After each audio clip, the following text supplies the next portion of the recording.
Mr. Coleman, spell each of your names. Brandon Williams. Good afternoon, guys. You're listening to the victim impact statements in the George Floyd case. This is Brandon Williams, nephew of George Floyd, and right now they are speaking in front of the judge. Derrick Chauvin is to be sentenced today at 1:30. It started. He was denied his new trial. We'll go ahead and hear from his nephew, but let me rewind a little bit because his daughter just actually spoke. Not only did every single night before we went to bed, my daddy always used to help me brush out your daddy. Well, I asked about him all the time, and that's kind of it. Yeah. Well, when you ask about him, what are you asking about? Well, I was asking, how did my dad get hurt? Do you wish that he was still here with us? Yeah, but he is. Through his spirit? Yes. Yes.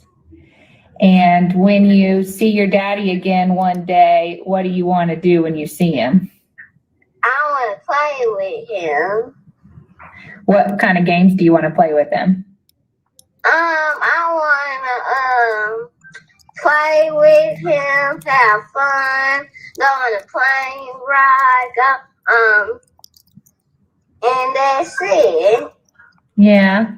We used to have dinner meals every single night before we went to bed. My daddy always used to help me brush my teeth. Oh. Do you miss him helping brush your teeth? Yes. How do you hope that the world remembers him? Well, they helped him because those mean people did something to him. Yeah. If you could say anything to your daddy right now, what would it be? It would be, I miss you and I love you. All right. Thank you, Gianna. I really appreciate you answering questions today. That was Gianna Floyd. Your Honor, next we'll hear from the nephew of George Floyd, Brandon Williams. Mr. Williams. You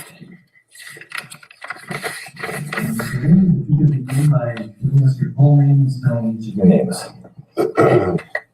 Brandon Williams, Brandon Williams.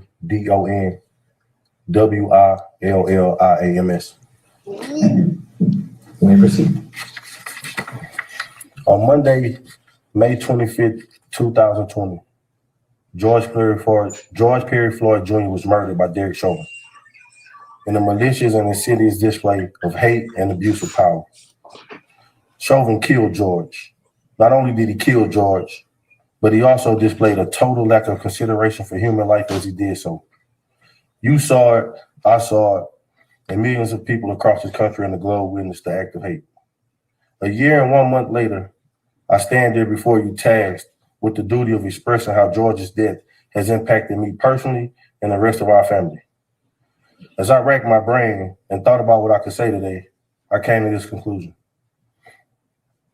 It is humanly impossible for me to stand here and convey or articulate the right words that would capture all that we are feeling and what we have felt over this period. So please bear with me as I attempt the impossible.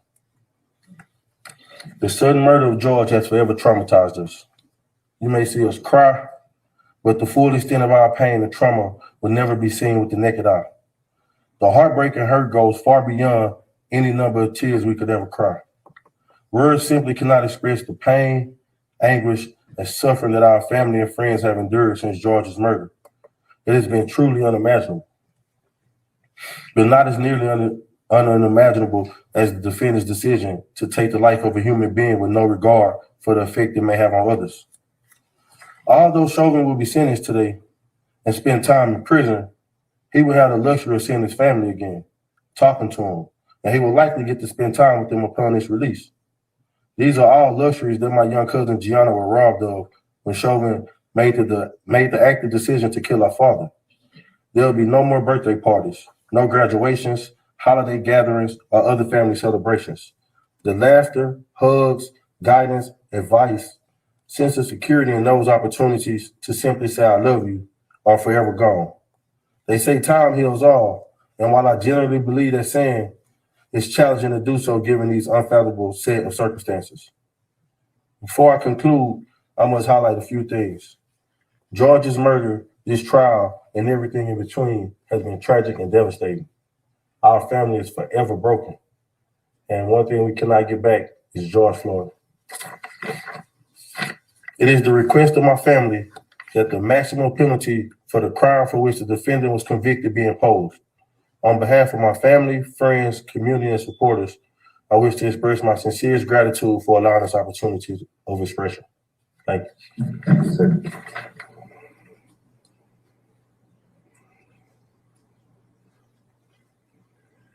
Your Honor, first, just for the record, this wonderful lady standing here is a Hennepin County victim advocate. Ms. Boswell is well known to the court. Yes, thank you, Judge. And so, Your Honor, we'll next hear from the brother of George Floyd, Mr. Terrence Floyd.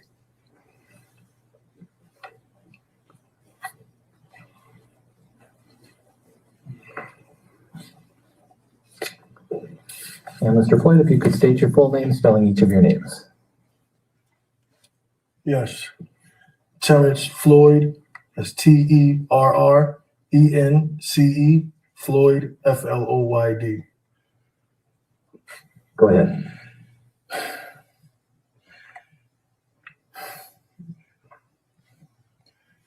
I'm here representing my brother. I'm from New York. On May 25th, 2020, my brother was murdered, everyone knows, by Derrick Chauvin. The facts of this case were proven beyond a reasonable doubt, and 3 guilty verdicts have been rendered.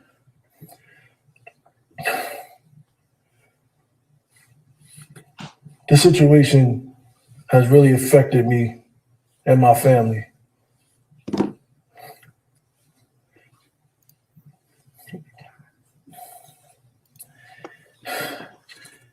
Any family member that has went through this, we are part of a fraternity of families, and it's not one of those, fraternities that you enjoy. Concerned, Chauvin. I just, over this last year and months, I actually talked to a few people, and I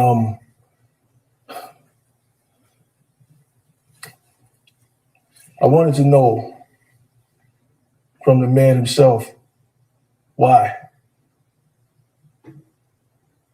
What were you thinking? What was going through your head when you had your knee on my brother's neck? Why when you knew that he posed no threat anymore, he was handcuffed, why you didn't at least get up? Why you stayed there?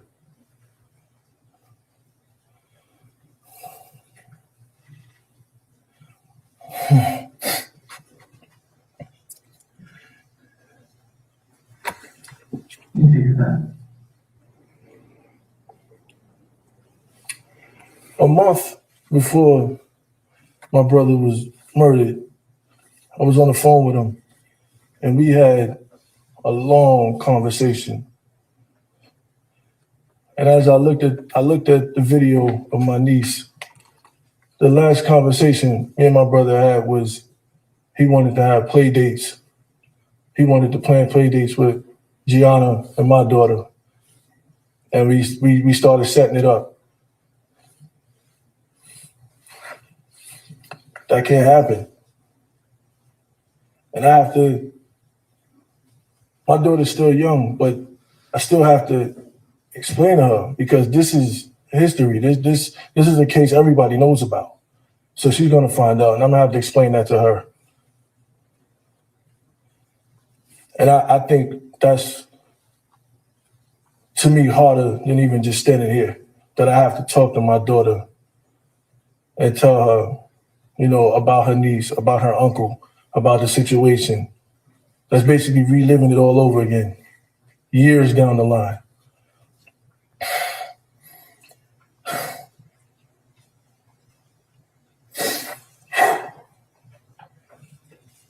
I'm here on behalf of my family, on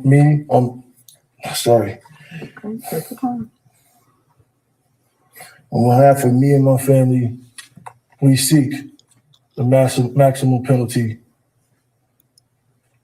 We don't want to see no more slaps on the wrist. We've been through that already. In my community, in my culture, we've been through that already. Smacked on the wrist. No. Because if it was us, if the roles was reversed, there wouldn't be no case. It would have been open and shut. We'd have been under the jail for murdering somebody. Staying on code. So we asked for that same penalty for Derrick Chauvin. Thank you. Thank you, sir.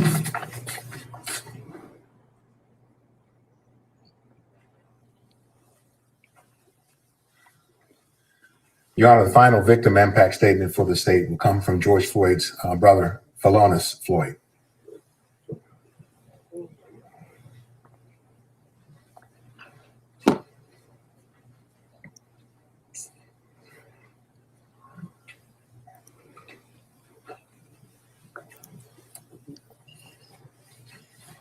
And sir, if you could begin by giving us your full name and spell each of your names. And I have permitted you to use your phone because you have notes on it. Is that correct?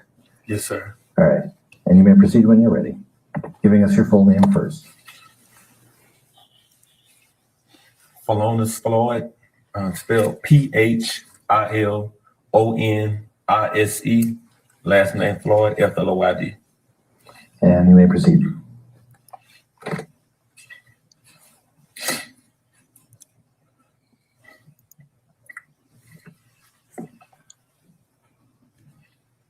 One year ago, May 25th, my brother George was murdered by Derrick Chauvin and his co-defendants in broad daylight with a knee to his neck for 9 minutes and 29 seconds.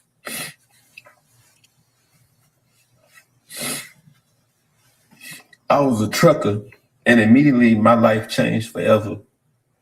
I began to speak to the world for George from the United Nations, Africa, Canada, Japan, and so many other countries.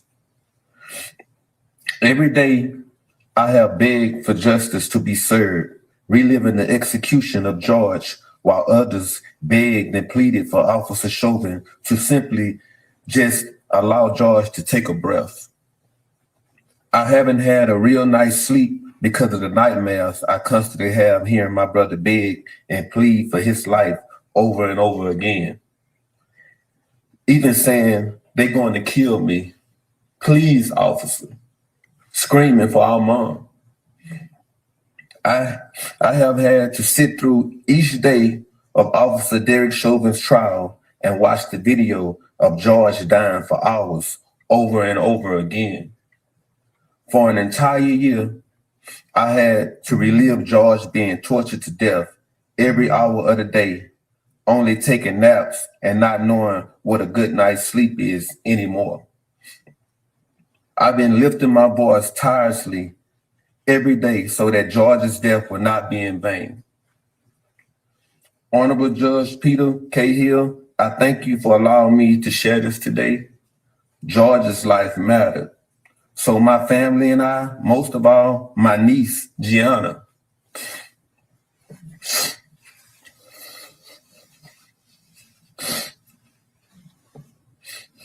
My niece, Gianna, she needs closure. I'm asking that you please find it suitable to give Officer Chauvin the maximum sentence possible, charge that he has been found guilty for. My family and I have been given a life sentence. We will never be able to get George back. Daddies are our daughter's first love.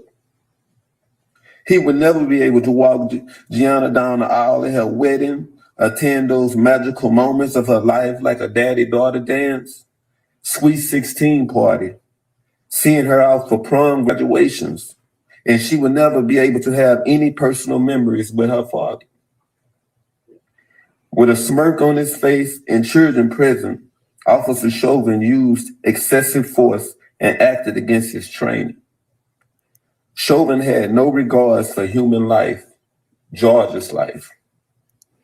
I stand before you today asking you to please help us find closure by giving Chauvin the maximum sentence possible, making sure he does his time consecutively without the possibilities of parole, probation, or getting out early for good behavior.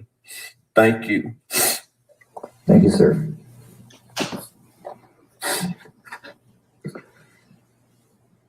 Mr. Frank.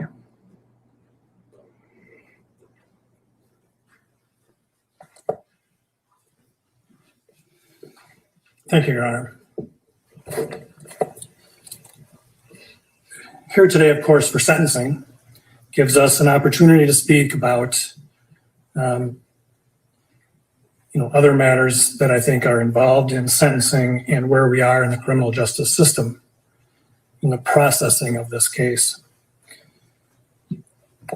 As a member of an elected office representing the people of the state of Minnesota, as well as the people of the local community, I want to say a couple of things. And first of all, I want to really thank some of the police officers in the Minneapolis Police Department who, under great pressure, great stress, and to some extent at peril to their occupations, what they've devoted their life to, stuck to their oath and their commitment as police officers to speak openly and honestly about policing and the training that is given and received by police officers. Those officers didn't hide behind a blue wall. They came forward, they told this court and those jurors what they knew about training and responsibility. And I think they deserve recognition and credit for that. I would also like to thank members of the Bureau of Criminal Apprehension. Those agents get called in, great sacrifice to their personal lives. Whenever things happen, they go. They did that here, and under really extraordinary circumstances, completed a very professional and thorough investigation. Conducting interviews is hard enough, but conducting them in the atmosphere of the city following the murder of George Floyd was even more difficult. And they did so, I think, above and beyond the call of duty. And I want to thank them for doing that on behalf of the whole prosecution staff. Your Honor, I want to thank the family, the loved ones, the friends of George Floyd. They have been through so much more than families involved in murder cases. He's right. It's a fraternity you don't want to be part of. But they've been through so much more because of the pandemic and because of security, safety precautions that we've had to take. They have been through a lot. At a time when they try to grieve, like everybody does for the loss of someone, they are going through so much more. And I want to thank them, all of them, the family. The court saw testimony from Philonise Floyd, Courtney Ross. These are people who are trying to deal with their loss, but they have to do it in a very public way and under very trying circumstances through no fault of their own. So I thank them. They have all been models of grace and understanding. And it's really remarkable, quite frankly. I'll, I think, come back to them again in a little bit. Your Honor, we have submitted a sentencing brief. I would incorporate that. I guess I would incorporate my comments today into that memo. But I do think there are things that I want to bring out today in my arguments. For hundreds of years, the court had discretion in sentencing. It was the trial court's decision on what a sentence should be. The recognition that the trial court sat through the trial, watched the evidence, and saw how it affected people, informed the court's discretion. When the legislature passed the guidelines, in a legitimate attempt to try and even out sentences, they defined certain presumptive sentences, as we all know, for typical crimes. For each crime, the typical crime. But they did not remove discretion for sentencing judges. They recognized that nobody is better suited to decide whether this is the typical case represented by that guidelines presumptive sentence, or if there are reasons why this is worse than that. And the guideline still gives this court discretion when there are aggravating factors to give a more serious sentence than what the guidelines presumption calls for. And as you know, we are asking you to do that today. As this court found, there are 4 aggravating factors that we have identified. They go beyond a list of just what those factors are. We have not just done our homework and found a list. The court made good findings, detailed findings about those factors, and we think they justify a greatly increased sentence. This is not the typical second-degree unintentional murder. Supreme Court in our state has said that, and very recently, even 1 aggravating factor is sufficient to go twice the top of the range. Here we have 4. The first one that the court found is an abusive position of trust and authority. And the court specifically found that when Mr. Chauvin was acting as a police officer, he had a position of trust and authority. That is certainly true. We trust police officers. We trust them when we need help. We call them for help. We trust that they're going to take care of the problems that they are assigned to deal with, right? We trust them. We also give them great authority. We give them great power. We give them power to use force that individuals would be prosecuted for using, right? We give them authority to arrest, to detain. And with great power, of course, comes great responsibility. So they're not sent out there by themselves to do this. They're given substantial training. This court saw all of that through the trial in general and in specific to Mr. Chauvin and the other 3 officers. They're given training on the use of force, the proportional use of force. The force used has to be warranted by the threat. They're given training on de-escalation because we recognize that police officers are called in when people are not having their best day, when people might be affected by mental illness, drug abuse, any number of issues. They're just having a bad day, and they're trained for that and should be. And they're taught how to use that to de-escalate and control a situation. They're taught medical intervention. They're taught to provide medical attention to people who need it. Being a police officer is a difficult job. We ask a lot of them. It's a profession, there's no doubt about it. But we give them a substantial amount of training, and most officers do it right. This case wasn't about police officers, all police officers. It wasn't about policing. This case was about Derrick Chauvin disregarding all that training he received and assaulting Mr. Floyd until he suffocated to death. One of the things that you heard, Your Honor, and the jurors heard that can really encapsulate, I think, a very important issue here. 7 words: in your custody is in your care. And it's a real simple mantra. It's a real easy thing to remember. You're going to take custody of somebody, You have to provide care. You have to do it in a caring way. You can't simply disregard their care. Mr. Chauvin abused his position of trust and authority as a police officer by doing just that, just disregarding all his training. What did he decide to do? We often are forced in this, criminal justice system to infer people's state of mind by their conduct and their statements. What was Derrick Chauvin's endgame here? What was the plan? Seems apparent the plan was hold him down until we can dump him in an ambulance and no longer have him be our problem. You recall he said to Charles McMillan, he's a big guy, might be on something. That's it. He held Mr. Floyd down as Mr. Floyd begged for his life. He had the other officers help in that regard. And rather than doing the simple expedient of putting him on his side, he said, yeah, He was dismissive to that duty of care.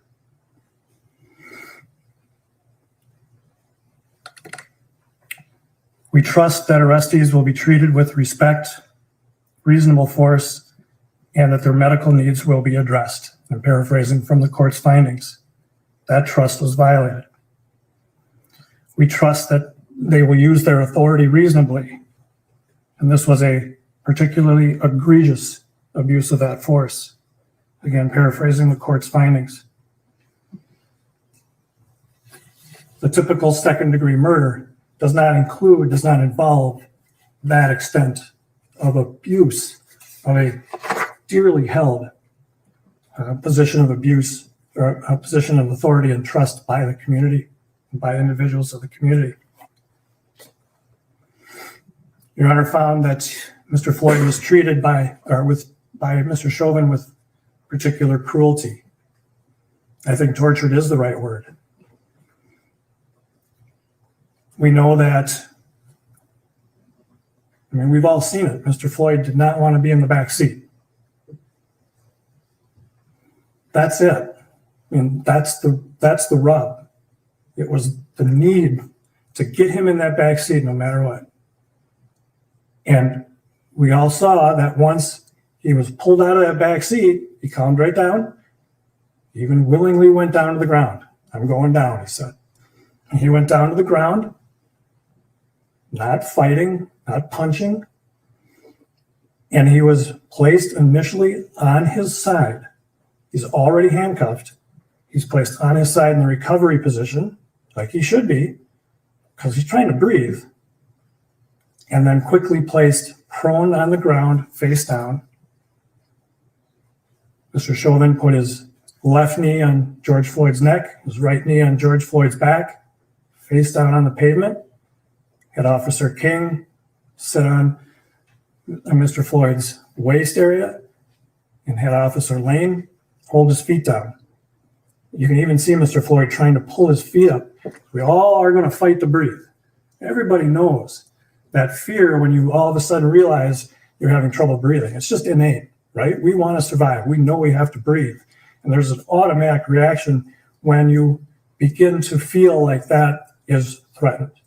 And you can see Mr. Floyd going through that. He tries to pull his feet up. But he's held down by these three officers while Officer Tao is looking on. He later, of course, goes to keep the people who want to help away. He's placed face down on this pavement so harshly that it rubs the skin off his face. He has injuries to his face from being face down on that pavement. He has injuries to his knuckles from just trying to lift himself up. And he's telling Officer Chauvin, I can't breathe. I'm dying. And Mr. Chauvin's response was, And all this time, imagine what Mr. Floyd is going through. If we're going to talk about particular cruelty and torture, really try to appreciate what he's going through. He knows he's suffocating. We all know that feeling of not being able to breathe enough.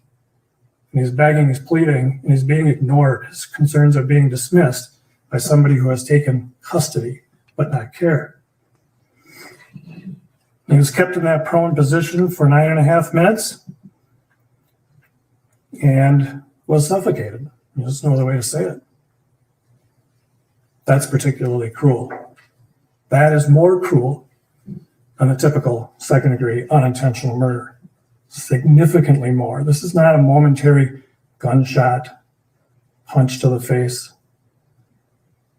This is 9.5 minutes of cruelty to a man who was helpless and just begging for his life. This court found that there were children present, standing only a few feet from these officers.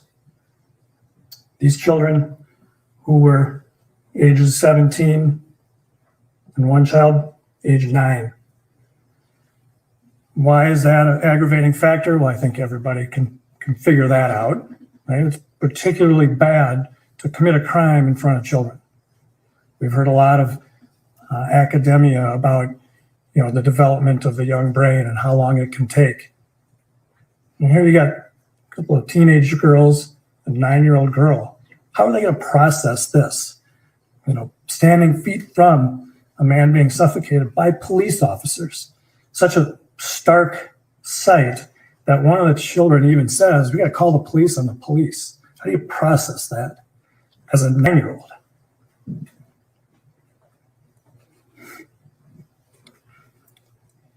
The children were not only present watching a man die.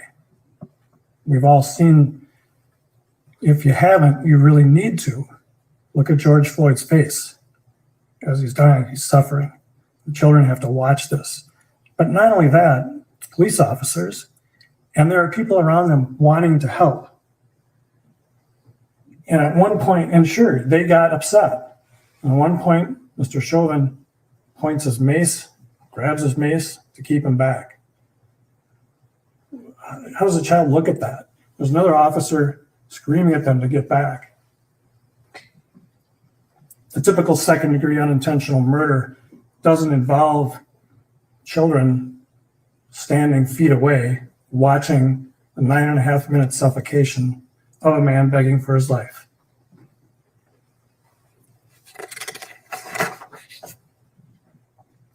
This court also made a finding that the defendant committed the offense with the involvement of 3 or more other persons. Lane and King were involved directly in the restraint, and that Tao kept the bystanders at bay. I've already talked a little bit about Lane and King's role in holding Mr. Floyd down. They recognized that he was pulseless, that Mr. Floyd was pulseless at one point, and yet really made no effort to take care of the person in their custody. Officer Tao watched most of the suffocation and then only went over to keep people from giving help. One person who is identified as a medical trained firefighter for the city of Minneapolis, and that was dismissed. Like, are we going to believe her? So they kept trained medical people from providing help. These were all uniformed peace officers, adding to that abuse of trust and authority. I know the defense has asked the court for probation. I'm not going to spend a lot of time arguing that. It's so outside of the realm of, I think, real possibility. This is a murder. I understand some of the arguments made on behalf of Mr. Chauvin. I understand. Well, no, I can't understand what his family members and friends are going through. I can't. But it's certainly not enough for a departure to probation for a second-degree murder. We believe, Your Honor, that these 4 aggravating factors the findings that the court has made certainly justify an upward departure because there are 4 of them, not standing alone, but in a sense, not overlapping, but coming together to show this is not the typical second-degree murder. This is egregious. Derrick Chauvin. And this justifies a double upward departure. from the top of the box, which is 180 months, we're asking the court to do a double departure, recognizing all four factors to 360 months. As I mentioned before, Your Honor, this is sentencing. This is the time for victims, right? This is the time for the loved ones of the victim and the community to have a say. Again, I commend this family. I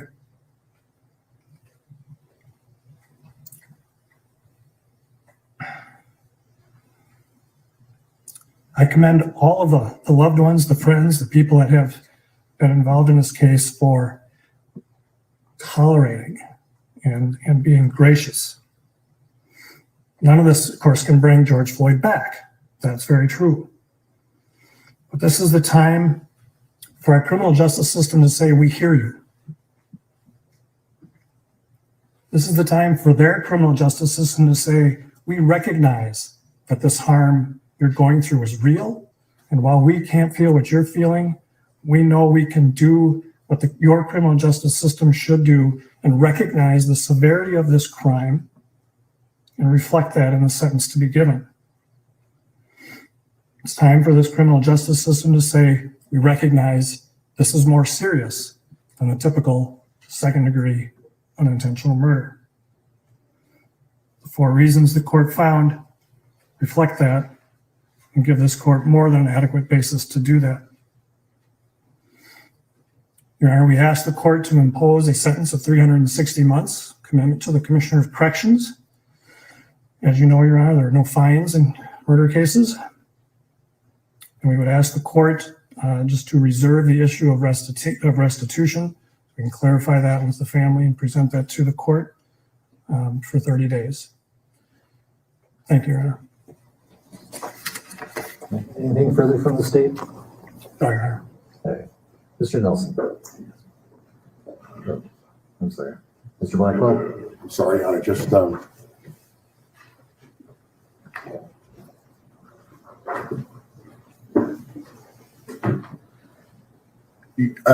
thank you, Your Honor. Your Honor, at this time, the defendant's mother, Carolyn Palenti, would like to address the court. If you could state your full name, spelling each of your names, and proceed when you're ready. Carolyn, Carolyn, Palenti, Pawlenty.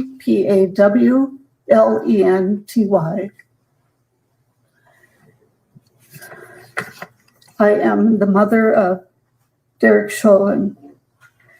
I am here to speak on behalf of my entire family.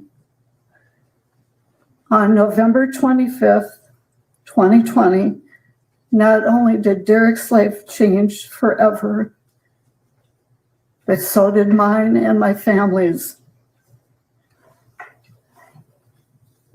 Derrick devoted 19 years of his life to the Minneapolis Police Department. It has been difficult for me to hear and read what the media, public, and prosecution team believe Derrick to be an aggressive, heartless, and uncaring person. I can tell you that is far from the truth. My son's identity has also been reduced to that as a racist. I want this court to know that none of these things are true and that my son is a good man. Derrick always dedicated his life and time to the police department. Even on his days off, he would call in to see if they needed help. Derrick is a quiet, thoughtful, honorable, and selfless man. He has a big heart, and he always has put others before his own.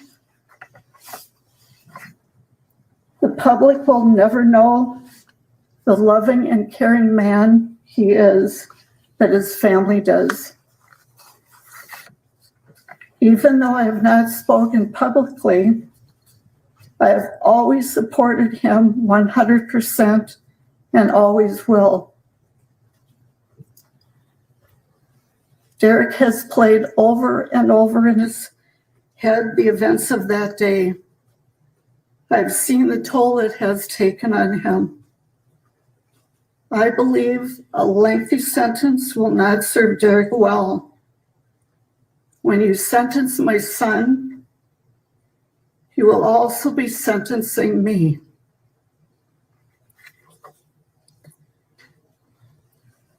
I will not be able to see Derrick, talk to him on the phone, or give him our special hug.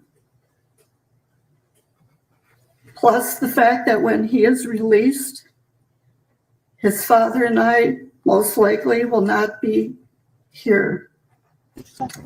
Victim impact, public interest, as well as the circumstances and the history of the defendant. And in this, more than any other. Derrick, my happiest moment is when I gave birth to you. And my second is when I was honored to pin your police badge on you. I remember you whispering to me, "Don't stick me with it." Derrick, I want you to know I have always believed in your innocence, and I will never waver from that. I have read numerous letters from people around the world that also believe in your innocence.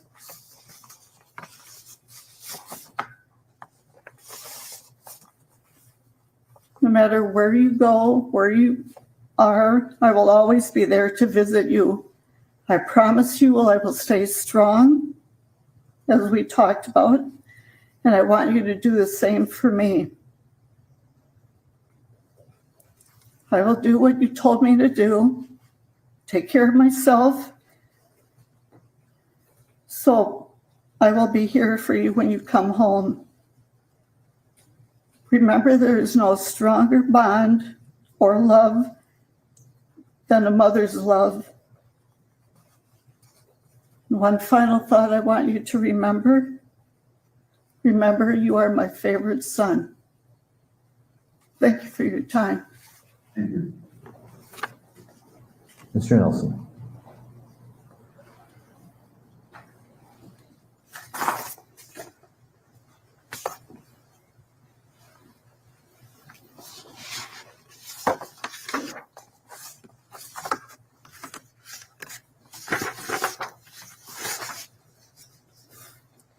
Thank you very much, Your Honor. It is my intent that my remarks this afternoon be quite brief. I do not intend to relitigate the facts of this case, nor spend any substantial time looking at the law. The court is very familiar with the facts of this case, and the parties have fully briefed the court relevant to the sentencing factors. And we recognize that in any case, any sentencing that comes before the court is tasked with a difficult job. The court must craft a sentence that serves the interests of justice, a rather nebulous term. The court must take into consideration the victim impact, public interest, as well as the circumstances and the history of the defendant. And in this case, more than any other, that likely any of us have ever been involved in, that task is exceedingly more difficult. In my remarks today, I just wish to briefly address each of those three considerations, starting with the public impact. As I believe we are all cognizant of, this case is at the epicenter of a cultural and political divide. We tried to keep a lot of that out of the courtroom during the trial and make this case about the facts. But we recognize what has happened as a result of this case. There are a great number of people who will view any sentence you pronounce as overly lenient and insufficient to satisfy justice. But there are an equal number of people who will view any sentence you pronounce as draconian or overbearing. Either way, some percentage of the public will view your sentence as a miscarriage of justice. The intensity of the public interest in this case cannot be understated. I trust that the volume of correspondence that each of us has received from the public at large is indicative of these very sentiments on both sides. As I was informed just yesterday, the Attorney General's office established a website, web submission to accept community impact statements. Again, in my understanding is in a little over 2 weeks, they received over 1,000 submissions. Again, on both sides. By my very best estimate, since my representation of Mr. Chauvin began last summer, I would estimate that I have received over 5,000 emails, over 1,000 voicemails, and hundreds of handwritten letters. Again, from both sides.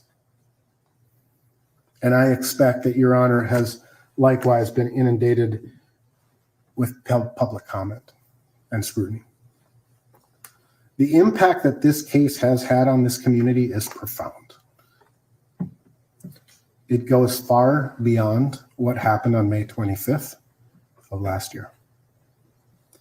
It has been at the forefront of our national consciousness, and it has weaved its way into nearly every facet of our lives, from the entertainment that we consume to the presidential politics,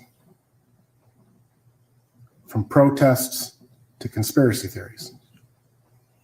In the end, it is my sincere hope that when this proverbial dust settles, the community impact brings forth principled debate and civil public discourse, and ultimately leaves a positive effect on the city of Minneapolis, the state of Minnesota, and the United States. But nevertheless, while this court may consider the community impact, it is for these very same reasons that the court must turn to the foundational legal principles and remember that justice is blind. Law is built on reason and common sense, and it cannot be permitted to be assailed by public opinion. Turning to the second consideration, which is the victim impact, the death of George Floyd. The death of George Floyd was tragic. He is loved by his family members.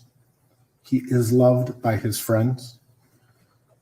And his death is justifiably mourned by those whose lives he impacted. He is a son, a brother, a father, an uncle, and a friend to many. And as the court heard today, the impact and the loss of his life, simply just, it can't be simplified. And it will take time. Finally, Your Honor, the court must take into consideration, just like it has to take into consideration the aggravating factors, it needs to take into consideration the mitigating factors. And the mitigating factors as set forth by the sentencing guidelines really point to the TROG analysis, essentially, ultimately in this case. We're not going to spend a lot of time, again, arguing for a probationary sentence. That's briefed. But that being said, when we look at the TROG factors, who is Derrick Chauvin?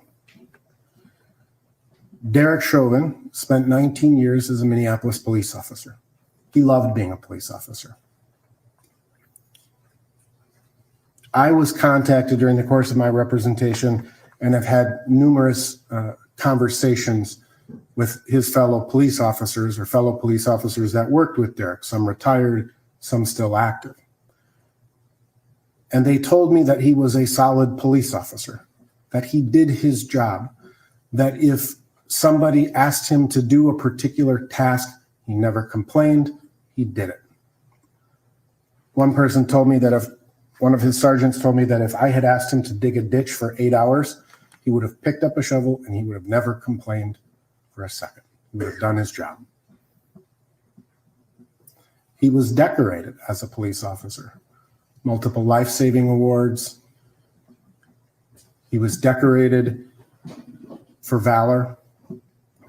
He was proud to be a police officer because what he liked to do was help people. And as the statistics show, the vast majority of police work is helping people. He was proud to be a Minneapolis police officer. He served his country as the United States in the United States Army. And he too is a son, and a brother, and a father, and a friend. He too, his life, the life he's lived, he's not coming into this as a career criminal with 6 points, 5 points, 4 points. He's coming into this never having violated the law because he lived an honorable life and he attempted to live an honorable life. Derrick Chauvin was not even scheduled to work on May 25th, 2020. He volunteered because there was short staffing at the time. I know from numerous conversations that I've had with Derrick that his brain is littered with what ifs. What if I just had not agreed to go in that day? What if things had gone differently? What if I never responded to that call? What if, what if, what if? The truth of the matter is, and the end result is that we are here after a jury verdict, finding him guilty of these offenses. And the court's consideration should not only be focused on the aggravating factors, but the mitigating factors as well. The Minnesota Sentencing Guidelines Commission was established for a reason. And yes, the court in circumstances like these has discretion to go beyond and aggravate a sentence beyond the presumptive sentences established by the sentencing guidelines. But the sentencing guidelines don't differentiate between second-degree murders. Someone robs a liquor store, a police officer is involved in an incident, and a person dies in police custody. The law presumes, the legislature presumes that the sentencing guidelines as established is a sufficient penalty for all of the second-degree murder categories or cases you would see. From 2019 back to 2010, a total of 90 people were sentenced for second-degree murder. Those sentences, those people, there were more than that, but people who had a 0 criminal history score, more than 90 people were sentenced. 67%, or 60 of those 90 people, received a guideline sentence of 150 months. So 2/3 of all people in this same position received a guideline sentence. 20% received an aggravated sentence, 18 of the 90, and 13% or 12 individuals were granted mitigated departures. So if the legislature and the intent of the sentencing guidelines is to eliminate sentencing disparity, the law should presume that the guideline sentence is what is appropriate in this case. Judge may take into consideration at this point those aggravating factors, but you have to counterbalance them, which is the goal of the law, with the mitigating factors. I know that this has been an incredibly difficult case for the Floyd family to have to endure. The state of Minnesota, likewise, the prosecutors in this case have endured quite a bit, as has Mr. Chauvin's family. This is a case that has changed the world to some degree, and I hope it's positive. But it's my hope that the court follows the sentencing guidelines, applies the law in a reasoned manner, and imposes a just sentence. Actually, Mr. Chauvin, would you join Mr. Nelson at the lectern?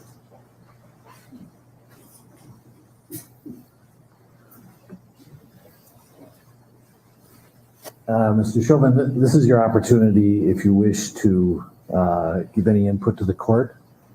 And so I turn it over to you and your attorney. Thank you, Your Honor. At this time, due to some additional legal matters at hand, I'm not able to give a full formal statement at this time. But very briefly, though, I do want to give my condolences to the Floyd family. There's going to be some other information in the future that would be of interest. And I hope things will give you some peace of mind. Thank you. And I'll note that I did read your comments in the pre-sentence investigation as well. Thanks, Ron. All right, we are going to take a 15-minute recess so that I can complete the sentencing order based on what I've heard today. And let's reconvene at 2:45. We're in recess. You heard the judge. They are taking a break now. We did hear from the former officer Chauvin, noting that unable to say certain things right now, being a bit cryptic, but offering his condolences to the Floyd family and suggesting there will be some things I think that he said will bring them peace without elaborating. NBC's Gabe Gutierrez has been following this case since the beginning and joins us now. Very clear, the prosecution, the state arguing for the maximum penalty, 30 years. Lawyers for Chauvin asking for time served and probation. You have moved from where we saw you earlier. You've got quite a crowd. Describe the scene. Yeah, Lester. So we moved here a few minutes ago as this crowd began to gather here. So what they wanted to listen to this in this square, actually, it's right outside the courthouse, and they've been listening through a speaker here, and they've been reacting as we hear this sentencing unfold. And I just spoke with family over here. You guys came here from Chicago, right? Yes, we did. So what's your name, sir? Willie Burton. What's your reaction to what you've heard so far? They just took a break. I know you were not listening to the last few seconds, but former Officer Chauvin spoke very briefly. And I just wanted to get your thoughts. Why was it so important for you to be here, and what do you think will be an appropriate punishment? I'm here today from the city of Chicago. I brought my daughter. My daughter is somebody of the autistic spectrum, and I want to make sure she feels, breathes, and knows what justice looks like and sees it from the ground level. Justice is a long process. We have to make sure our kids are partner with that process. But today is a very important step on people realistically seeing if the government and the city and the state is going to hold themselves accountable to make sure that we see what real justice looks like and not twisted justice. So the prosecution has come back and they have said that they would want to see 30 years in prison for former Officer Chauvin. The defense has said that they would want probation in time served. They're arguing that, he's already served his time and they want probation. What's your reaction to that? What do you think would be appropriate? Would you want to see on the higher end, or what are you thinking for the sentencing here? What would be appropriate is whatever message is sent to police across the nation to make sure that they don't do this, that they understand what de-escalation looks like. If this can't send a signal to show that this doesn't need to happen again with police doing senseless killings, then the message wasn't served today in relation to the sentencing. Thank you, sir, very much for talking to us. We really appreciate it. So, Lester, this is, they're waiting here to see what the sentence will be handed down. Lester, as we were here 2 months ago in this very spot, actually, right outside the courthouse, and it was a similar scene as a smaller crowd this time. But back then, people were listening to the verdict come down, and there were cheers that erupted. I can tell you, when we heard speaking to the people here in the crowd, they would want to see on the higher end Chauvin be sentenced to at least 20, 25 years. Again, prosecutors asking for 30. He faces a maximum of 40 years in prison. As you've reported, Lester, prosecutors, they say because of aggravating factors, he should get on the higher end of that of those sentencing guidelines. But again, there's high anticipation here. This is a community that has been waiting for this sentence to be handed down for quite a while. Again, they're taking a break now while we wait for court to resume. Lester? All right, Gabe, thanks very much. Mary Moriarty is a former chief public defender for Hennepin County. Mary, thank you for being with us. Let's talk about those aggravating factors. Clearly, the assistant attorney general made it very clear this is not, in his view, a typical second-degree murder case. How important are these factors in determining the sentence? They're extremely important. And I think the judge gave us a heads up about that when he wrote a memo after he found 4 of the 5 aggravating factors that the Attorney General was looking for. So he wrote that he thought that Derrick Chauvin abused his position of trust as a peace officer. And he also wrote quite a bit about the particular cruelty that Chauvin inflicted upon George Floyd, that this was a lengthy death, that George Floyd had been begging for his life, that it must have been terrifying. And so I think we're about to hear Judge Cahill directly address Chauvin and I believe talk about these aggravating factors. We have, I don't want to presume what the judge will decide here, but typically in a murder case like this, will the judge have already really come upon a number before actually addressing the court? I don't know that there's a typical murder case like this, but yes, I'm pretty sure that Judge Cahill already knows the number that he is going to give. He has spent a lot of time researching. Remember that both sides did file memos, pretty extensive memos on what they wanted the sentence to be. He's also had an opportunity to look at that defense memo pretty closely, which it was interesting to me because I would describe it as being as very defiant, which you could see throughout what we've already seen. Even from Chauvin's mother, who I don't think, I mean, it might have been good for Derrick Chauvin to hear his mother there to support him, but she maintained that narrative that he did nothing wrong. You heard no empathy from her towards the Floyd family.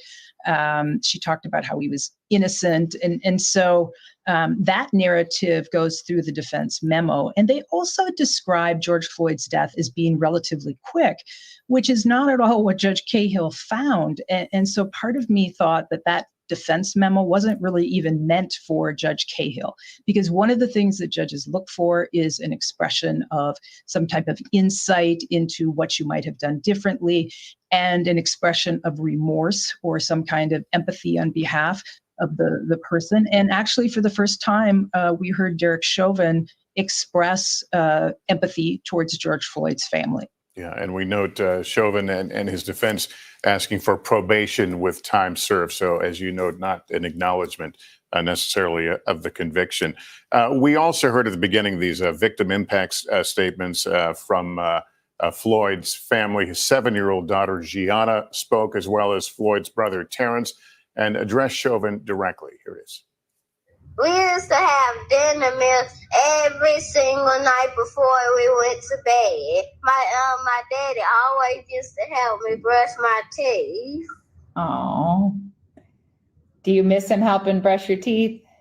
Yes. How do you hope that the world remembers him? Well, they help him because those mean people did something to him. Yeah. If you could say anything to your daddy right now, what would it be? It would be, I miss you and I love you. I actually talked to a few people, and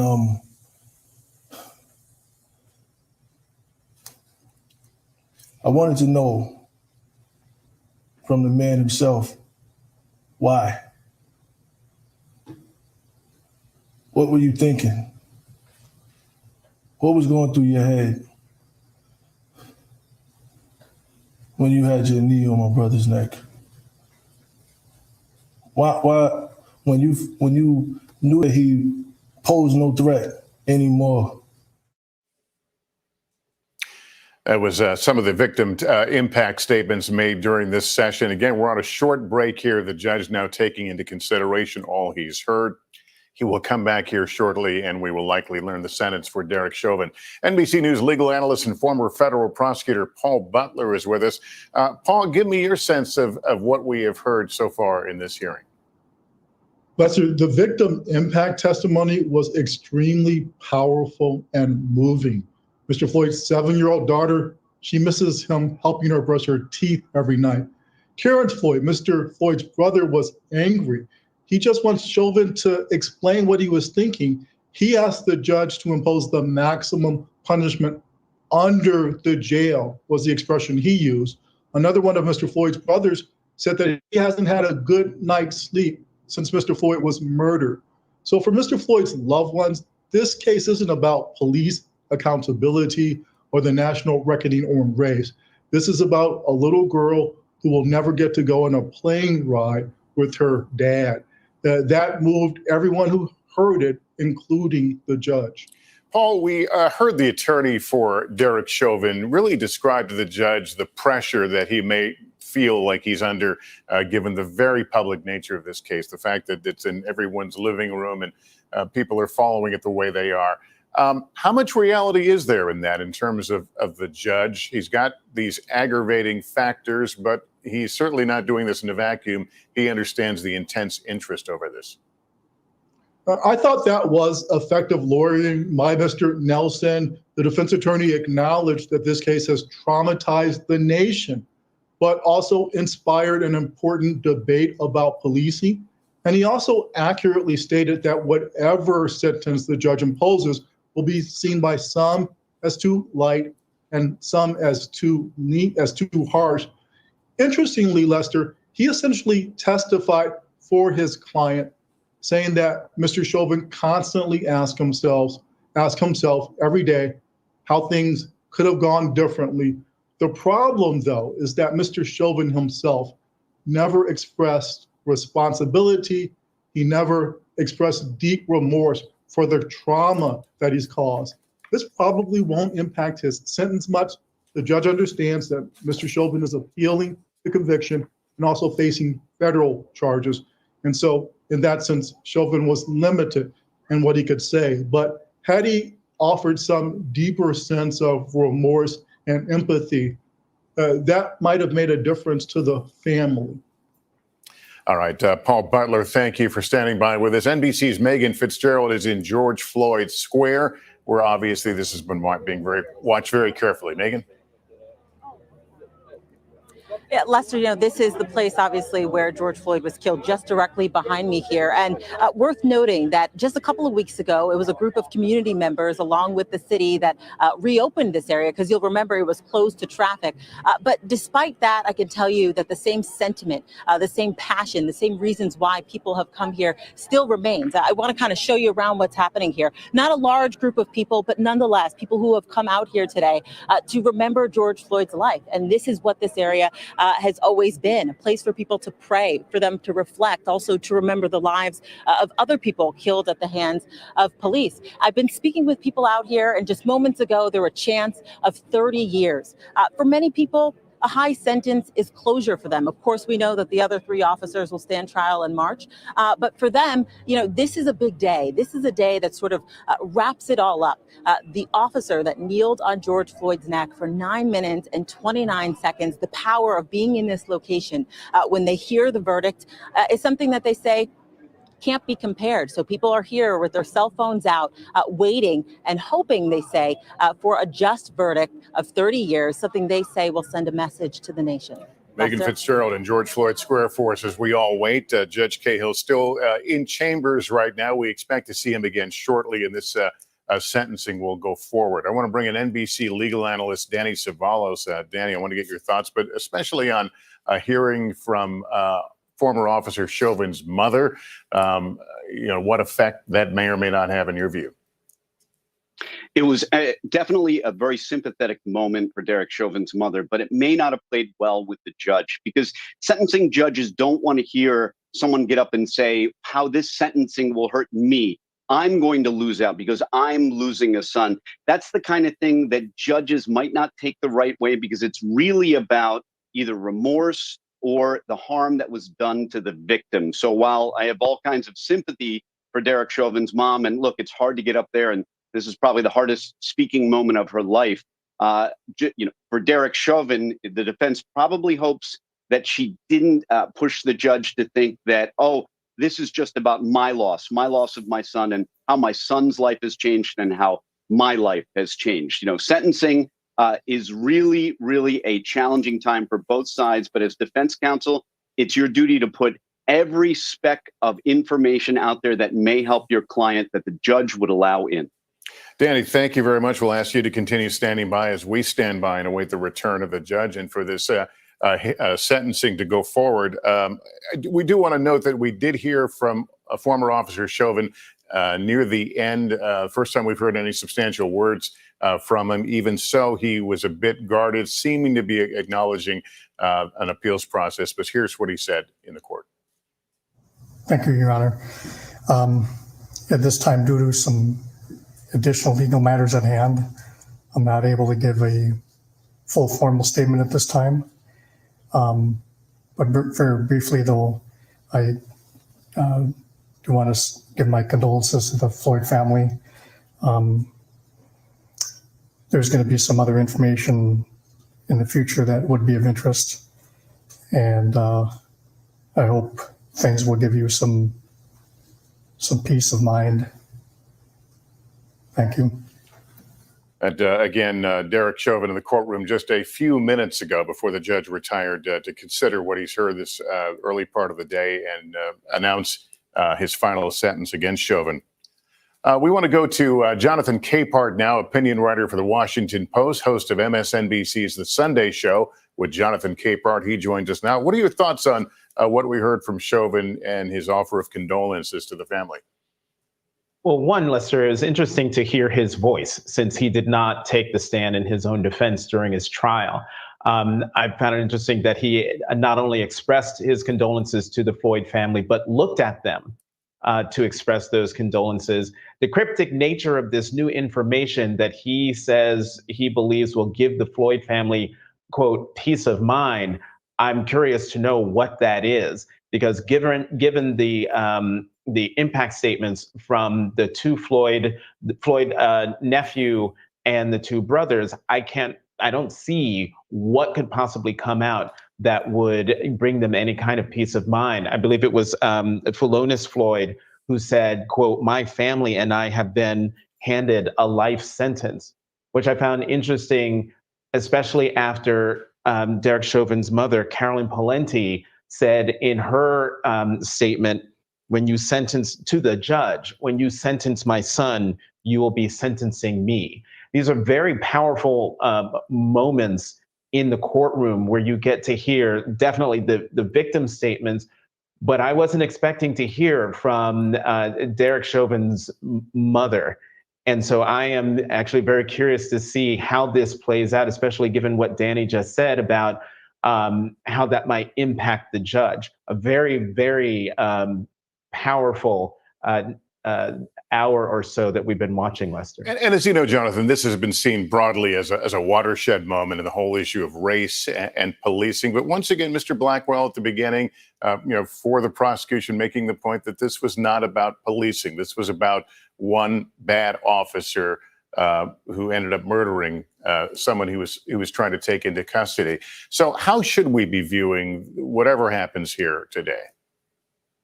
Well, I mean, I understand what the prosecution was trying to do, trying to make this a very discreet case and have it be on the facts, on the ground, following the evidence and keeping the trial focused, keeping the witnesses focused, keeping the judge focused and the jury focused and not distracted by all of the other things that were at play, the politics that got involved, and also how the murder of George Floyd fits into the larger narrative of this country when it comes to African Americans, African American men in particular, and their interactions, sometimes fatal interactions with law enforcement. They, as much as they were able to keep it separate there in the courtroom, out in the court of public opinion, they are intricately linked. The nation was watching nervously when when the verdict came down, because of viewing the Chauvin trial as part of the larger narrative. Today, even though those words were said again in the courtroom, the nation is going to be watching to see that one hurdle was reached, and a white police officer found guilty for murdering an unarmed Black man. Now, how much time will that former police officer serve for killing that unarmed Black man? And if there's one thing that Eric Nelson said that I agree with, no matter what sentence the judge hands down, there will be people on all sides of this issue who quite possibly might not be satisfied. Most watching at home or in the workplace, but some are watching from across that courtroom. That's where we go to Gabe Gutierrez again, with a growing crowd waiting to hear what the judge hands down. Gabe. Hi there, Lester. Well, yes, they're continuing to chant Black Lives Matter here, anxiously awaiting the sentence. I'm joined by Athena Papagiannopoulos here, a Minneapolis resident. She has organized a few of the protests here in this community. And why was it so important for you to be physically right here, right now, listening to this sentence essentially in person? You're listening through a speaker out here. Yeah, it's just important to show that we're still together with the community and that we're going to be here for the community and the family, like no matter what happens throughout the entire process. And Athena, as my colleague, photojournalist Bill Angelucci, kind of pans around and shows the crowd. Athena, what was your reaction to some of the things we just heard from? George Floyd's young daughter, Gianna, gave a message, and so did several of his family members. What was the most powerful section for you? What was the most powerful moment? It's the fact that she has the strength to be up there doing what she's doing. She's a young Black woman, just really a child, and the whole situation is just so beyond heartbreaking. But to have to put someone up there time and time again and constantly be in the spotlight, her presence in general is amazing. There were some in the crowd here that gave a strong reaction when they heard Derrick Chauvin's mother, as well as Chauvin himself, very briefly get up and speak. What was your reaction when you heard that? I understand when you have a child, you want to back them no matter what, and their wrongs and their rights and what they do. But I just don't have respect for that because he's clearly just going through the motions of this child. So for her to have more emotion than him throughout this entire process in that small snippet, I didn't feel good about it. And Athena, we were here in this spot just 2 months ago when the verdict came down. There were cheers that erupted here. It seemed like a weight had been lifted off of this community in Minneapolis. What do you consider to be the historic significance of this moment, and what do you consider an appropriate punishment for Derrick Chauvin to be? We can't get the appropriate punishment because, with the laws and everything, but it has to be maximum of what they're willing to give, or else that's just as bad as them saying, no, you don't get it. Because if we get, 10, 12, 13 years, that's them saying that you're not worthy of what I feel my child is worthy of. And that's ultimately what it comes down to. And, just being here with the community just makes it all better, because during that day I couldn't, and a lot of people couldn't take in yet that moment when you heard that yes and all those cheers going on. It's like, yes, okay, that's the first push, but here we are on the final push where it's like, you're going to show us right now during this sentencing what we actually mean as a community and the world entirely, and just the basis of Black lives. Athena, thank you so much for joining us. I really appreciate it. Lester, we've been speaking with folks like her really throughout the afternoon, and as you can see, this crowd has begun to gather here. Start with a few dozen kind of at the start of the sentencing, and they are now anxiously awaiting this court hearing to resume. But what you just heard from Athena is something we've been hearing over and over again, significant not just for this community, Lester, but obviously across the country. We keep talking to people from Chicago, from Michigan, and also this woman here. Are you from Minneapolis? Yes, my name is Marcia. Marcia, born and raised here. Sure, born and raised. Why is it so important for you to be here right now? Gabe, we're going to break away from you. The judge is back in the courtroom. What you did, not just the people who were in the courtroom here, but also those who provided written statements, both from the Floyd family and the defendant's family. I've read all the impact statements that were submitted earlier and listened carefully to all the input here today, and it is truly appreciated that you took the time to stay with this case and to provide me with input. I have reviewed the pre-sentence investigation and carefully considered all the facts of the case and the law, but my comments are actually going to be very brief because most of it's going to be in writing. I have a 22-page memorandum that is going to be attached to the sentencing order. And why am I doing it in writing? To emphasize the fact that determining the appropriate sentence in any case, and in this case, is a legal analysis. It's applying the rule of law to the facts of an individual and specific case. And that is why, as opposed to trying to being profound here on the record, I prefer that you read the legal analysis that explains how I determined the sentence in this case.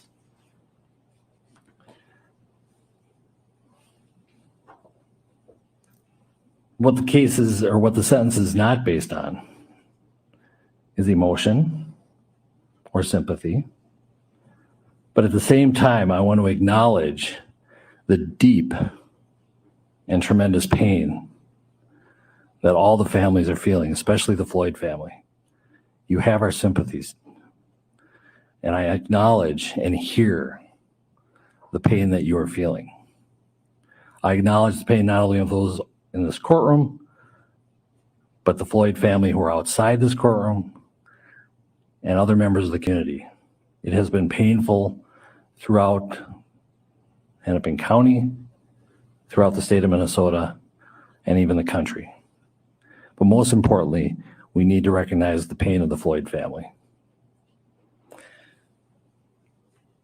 I'm not going to attempt to be profound or clever because it's not the appropriate time. Daddy, don't. I'm not basing my sentence also on public opinion.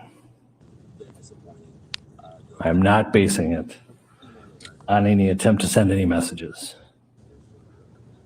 A trial court judge, the job of a trial court judge is to apply the law to specific facts and to deal with individual cases. And so, Mr. Chauvin, out in 12 years. As to count one, based on the verdict of the jury finding you guilty of unintentional second-degree murder while committing a felony under Minnesota Statute 609.19 subdivision 2 paren 1, it is the judgment of the court that you now stand convicted of that offense. Pursuant to Minnesota Statute section 609.04, counts 2 and 3 will remain unadjudicated as they are lesser offenses of count 1. As sentence for count 1, the court commits you to the custody of the Commissioner of Corrections for a period of 270 months. That's 270. That is a 10-year addition to the presumptive sentence of 150 months. This is based on your abuse of a position of trust and authority, and also the particular cruelty shown to George Floyd. You're granted credit for 199 days already served. Jesus. Pay the mandatory surcharge of $78 to be paid from prison wages. You're prohibited from possessing firearms, ammunition, or explosives for the remainder of your life. Provide a DNA sample as required by law. Register as a predatory offender as required by law. And then you will receive a copy of the order and also the attached memorandum explaining the court's analysis. Anything further from the state? If this needs to be said, we just ask that it be executed forthwith. Defendant is remanded to the custody of the sheriff to be transported back to the DOC or whichever custody is currently holding him. Anything for the defense? No, Your Honor. All right. Thank you. We are adjourned. All right, guys. The judge not reading his full sentencing memorandum and getting virtually right to the sentencing and sentencing Derrick Chauvin, the former Minneapolis police officer, to 20. Let me mute that for a second. Let me talk. What this means, guys, is that Derrick Chauvin will likely get out and at the age of 60 years old after parole.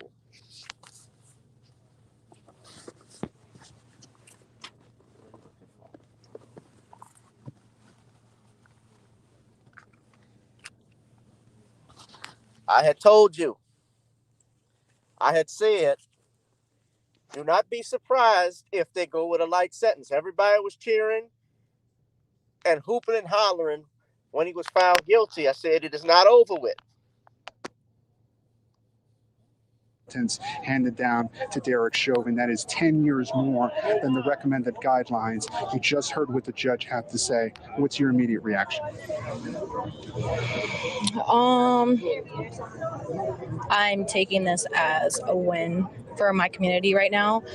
We needed this. It could have gone just so far left that there was no coming back. He said, that he's not doing this, for the public, but he knew he really, really had to. It just had to be done this way. And I'm really thankful, so thankful for my community in the world and just showing that we can't go on like this.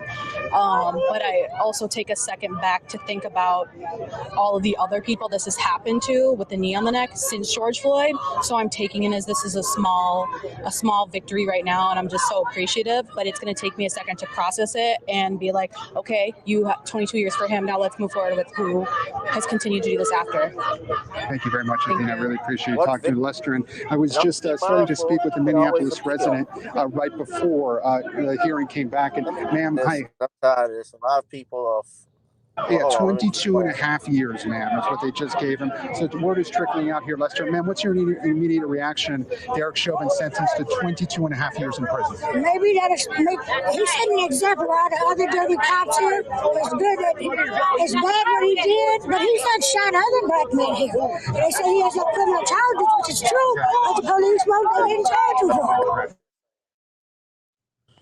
I'm about to y'all can't even understand what I can't even understand what they're saying. Let me remove. You know, they always got to go find the Negroes that'll talk, that'll say something stupid, that can't talk. Excuse me, that's Pops there. Pops was driving me. I had to go pick up something from court. That's why I'm out here, y'all. Let's hear what he's got to say. 22 and a half years. We just spoke with this gentleman from Chicago. What's your reaction?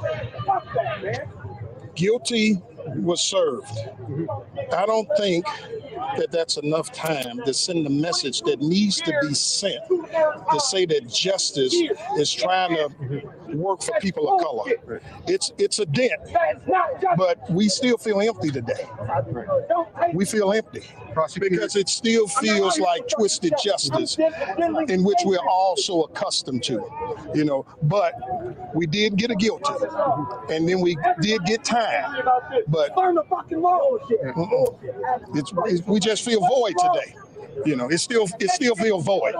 Thank you very much, sir. So, Lester, again, some conflicting feelings here. Some folks, you may be able to hear somebody behind me. There's a bit of anger here that they wanted more. Certainly, many people in this community, they had wanted the maximum of 40 years. Legal experts, of course, said that wasn't likely. Prosecutors asked for 30 years. So, again, 22 and a half years for Derrick Chauvin on that second-degree murder charge. A mixed reaction so far. Some people saying it was enough. So they wanted more than 20 at least. Others, as you can hear in the distance, perhaps there is some anger. They wanted more, Lester. So we're continuing to grab to get reaction here as this crowd continues to grow. But for now, I'm going to send that back to you, Lester. All right, Gabe, thanks very much. 22 and a half years. That would put Mr. Chauvin at 67 when he is released from prison. Let's go to Paul Butler right now.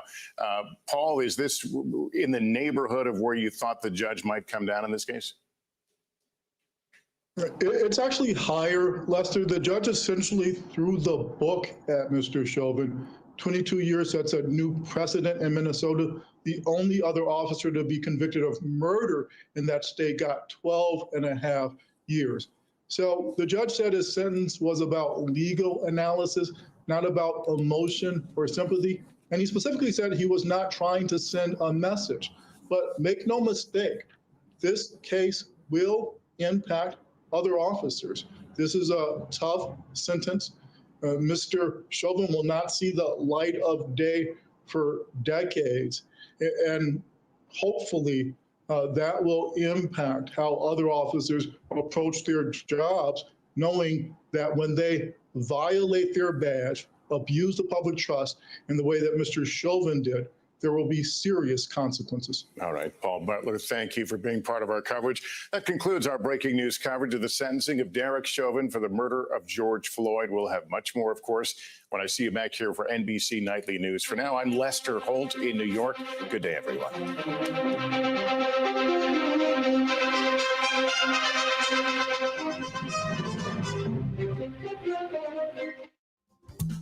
Hey everyone, I'm Ellison Morris. You're watching NBC News Now. Here's what's happening. Former Minneapolis captain of our destiny. We are. Yes. All we got to do is stand up and love one another. Amen. Please keep the solidarity and unity in everything you do. August 21st, show up in Kenosha and show little Jake we're still rallying for justice for him. And we're going to keep supporting all these other families in Cleveland for it. Love y'all. Big up. That's right. Yeah, man. I'm trying to let y'all motherfuckers know if y'all ain't in the fuck off. And fuck your story. And fuck everything you cover. Because our fucking life, we ain't a fucking story. We not a fucking zoo. Say that. The fuck out of here. Y'all ain't bringing water to none of the fucking George Floyd. Y'all ain't caring about whiskey. Y'all ain't caring about fucking Floyd.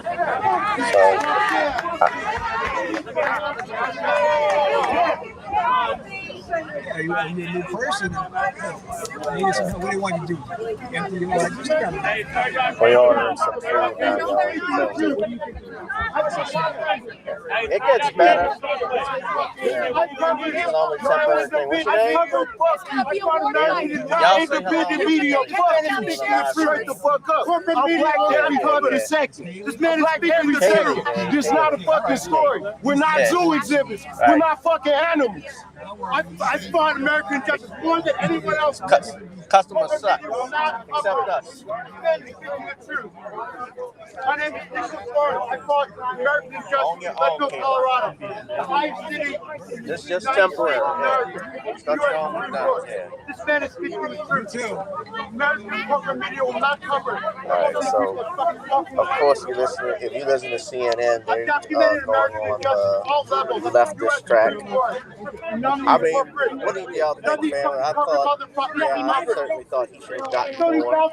But, a judge can't be swayed by emotions. That's true, very true, too. But this was a flat-out murder that took place. He showed no remorse for what he did. All they do, and they're the fucking animals. They're the beast. Gave that and all you fucking corporate media, walk heard. Away from this. I dedicated my life to this fight for justice, and none of these fucking corporate media.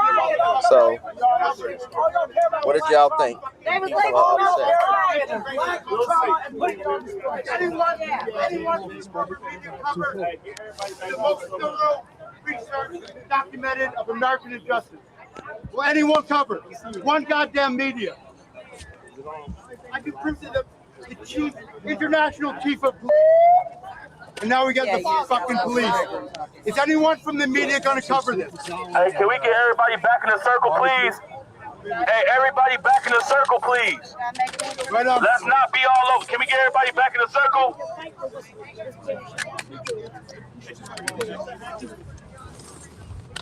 Hey, can we get everybody back in the circle, please?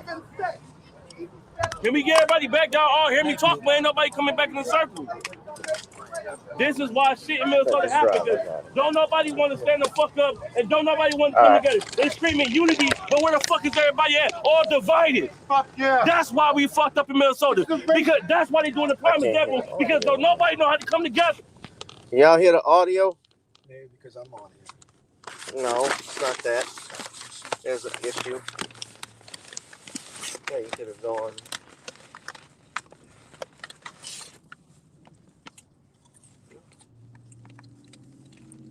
All you have to do was go under there. What? All you have to do was go out there and go back up.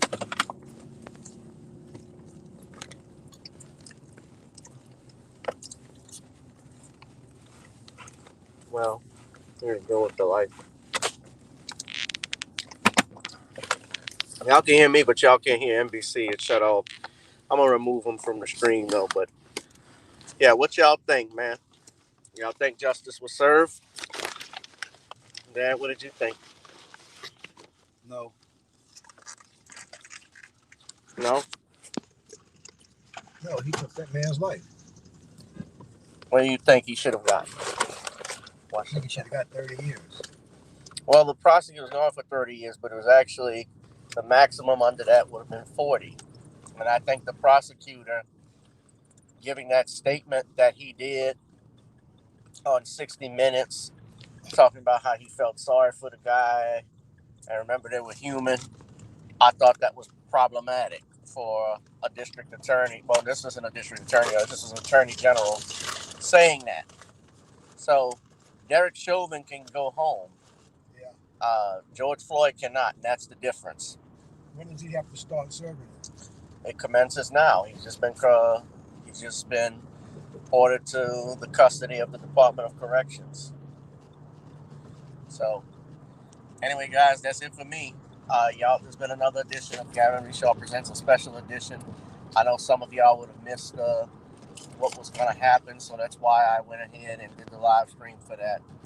But you guys, stay tuned. Sunday we'll do a show. We might talk about this. I know Sean is going to do a video about it, and he will not be. I'm pretty sure he's not happy at the verdict. A lot of people are. I'm going to call in on the Judge Joe Brown show in a little bit later to talk about it too. So y'all tune in. Valerie, produced by Valerie Denise Jones. All right. Talk to y'all later. Peace.